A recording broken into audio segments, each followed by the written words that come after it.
1 ಗಂಟೆಗೆ ಜೈ ಬಾಪು, ಜೈ ಭೀಮ್, ಜೈ ಸಂವಿಧಾನ ಸಮಾವೇಶ ನಡೀತಾ ಇದೆ. ಈ ಸಮಾವೇಶ ಕಳೆದ ತಿಂಗಳು ಡಿಸೆಂಬರ್ ತಿಂಗಳು 27ನೇ ತಾರೀಕು ಆಗಬೇಕಾಗಿದೆ. ಮನಮೋಹನ್ ಸಿಂಗ್ರವರು ಮಾಜಿ ಪ್ರಧಾನಮಂತ್ರಿಗಳು ನಿಧನರಾದ್ರಿಂದ ಮುಂದೂಡಲ್ಪಡಿತು. ಈಗ ನಾವು ನಾಳೆ ಮಾಡ್ತಾ ಇದ್ದೀವಿ 21ನೇ ತಾರೀಕು.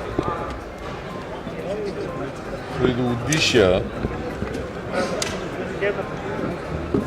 ಜನರಲ್ಲಿ ಮಹಾತ್ಮ ಗಾಂಧೀಜಿಯವರ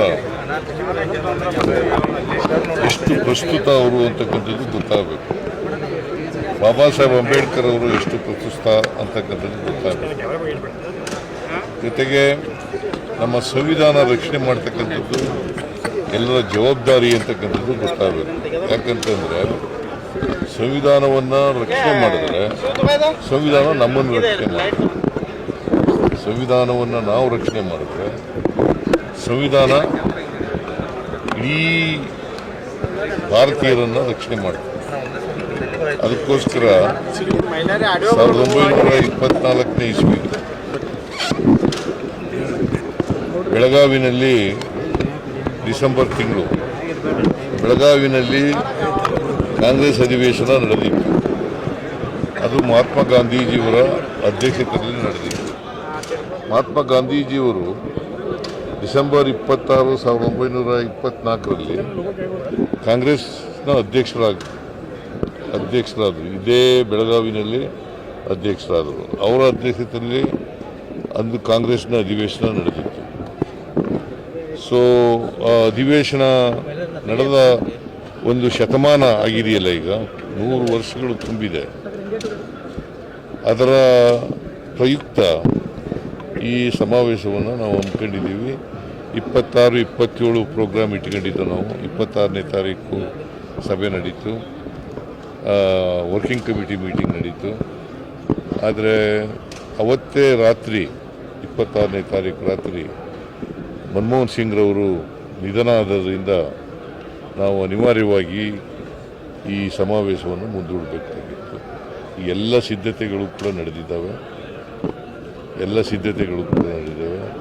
ಡಿ ಕೆ ಶಿವಕುಮಾರ್ ಅವರು ಕಳೆದ 4-5 ದಿನಗಳಿಂದ ಇಲ್ಲೇ ಇದ್ಕೊಂಡು, ಸುರ್ಜಿವಾಲ ಅವರು ಇಲ್ಲೇ ಇದ್ಕೊಂಡು ಎಲ್ಲ ರೀತಿಯ ಸಿದ್ಧತೆಗಳನ್ನು ಕೂಡ ನಡೆಸಿದ್ದಾರೆ.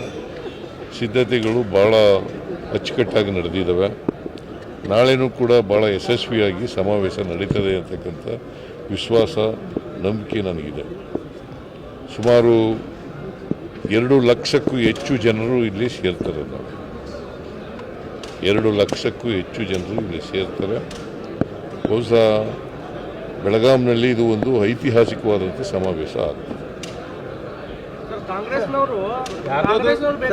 ವಿಶೇಷ ಪ್ಯಾಕೇಜ್ ಏನಾದರೂ ಘೋಷಣೆ ಆಗುತ್ತಾ ಈ ಸಮಾವೇಶ? ವಿಶೇಷ ಪ್ಯಾಕೇಜ್ ಏನಾದರೂ ಘೋಷಣೆ? ಏನು ಪ್ಯಾಕೇಜು? ಕೊಡುಗೆ ಸರ್, ಬೆಳಗಾವಿಗೆ ಏನಾದರೂ ಕೊಡುಗೆ? ಇದು ಕೊಡುಗೆ ಘೋಷಣೆ ಮಾಡೋ ಸಮಾವೇಶ ಅಲ್ಲ. ಇದು 100 ವರ್ಷಗಳ ಹಿಂದೆ ನಡೆದಿತ್ತಲ್ಲ, ಆ ಅಧಿವೇಶನದ ಜ್ಞಾಪಕಾರ್ಥವಾಗಿ ನಡೀತಕ್ಕಂಥ ಸಮಾವೇಶ. ಅದೇ ದೊಡ್ಡ ಕೊಡುಗೆ.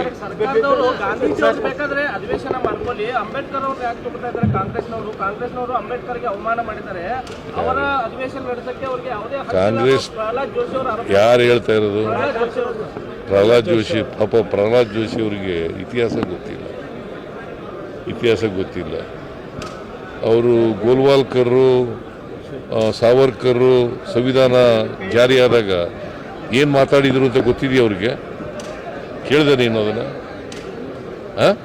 ನೀನು ಕೇಳಿಲ್ಲ, ಅದು ಹೇಳಿಲ್ಲ, ಅವರು ಗೊತ್ತಿಲ್ಲ. ಅದಕ್ಕೆ ನಿನಗೂ ಗೊತ್ತಿಲ್ಲ, ಅವ್ರಿಗೂ ಗೊತ್ತಿಲ್ಲ.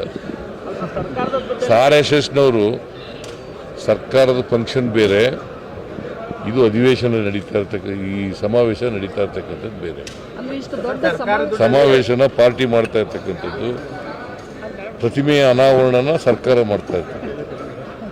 ಯತ್ನಾಳ್ ಅವರು ಹೇಳ್ತಾರೆ ಗೂಡ್ಸೆ ಅವ್ರನ್ನ ಏನು ಕೊಂದ್ರಲ್ಲ ಆ ಒಂದು ಪಾತ್ರದಲ್ಲಿ ನೆಹರು ಅವರ ಪಾತ್ರ ಇದೆ ಅನ್ನುವಂಥದ್ದು. ಯಾರ್ದು? ಯತ್ನಾಳ್ ಅವ್ರು ಹೇಳ್ತಾರೆ. ನಿಮಗೆ ಇತಿಹಾಸ ಅವ್ರಿಗೂ ಗೊತ್ತಿಲ್ಲ, ಯತ್ನಾಳ್ಗಂತೂ ಓದ್ಕೊಂಡಿಲ್ಲ, ಏನು ಗೊತ್ತಿಲ್ಲ ಪಾಪ, ಇತಿಹಾಸ ಗೊತ್ತಿಲ್ಲ. ಅಂಬೇಡ್ಕರ್ ಅವ್ರು ಏನು ಹೇಳೋದು ಗೊತ್ತಾ, ಇತಿಹಾಸ ಗೊತ್ತಿದ್ದವರು ಭವಿಷ್ಯ ರೂಪಿಸೋಕ್ಕಾಗದೇ ಇಲ್ಲ ಅಂತ. ಅವ್ರಿಗೇನು ಇತಿಹಾಸ ಗೊತ್ತಿಲ್ಲ ಅವ್ರಿಗೆ. ಹಾಂ, ಗೂಡ್ಸೆ ತಾನೇ ಕೊಂದಾಕದ್ದು ಮಹಾತ್ಮ ಗಾಂಧೀಜಿನ. ಅವ್ರ ಜೊತೆ ಶಾಮೀಲಾಗಿದ್ದವ್ರು ಯಾರು ಗೊತ್ತಾ ನಿಮಗೆ? ಹಾಂ, ಸಾವರ್ಕರ್ ಮೇಲೆ ಕೇಸ್ ಇತ್ತು ಗೊತ್ತಾ ನಿಮಗೆ?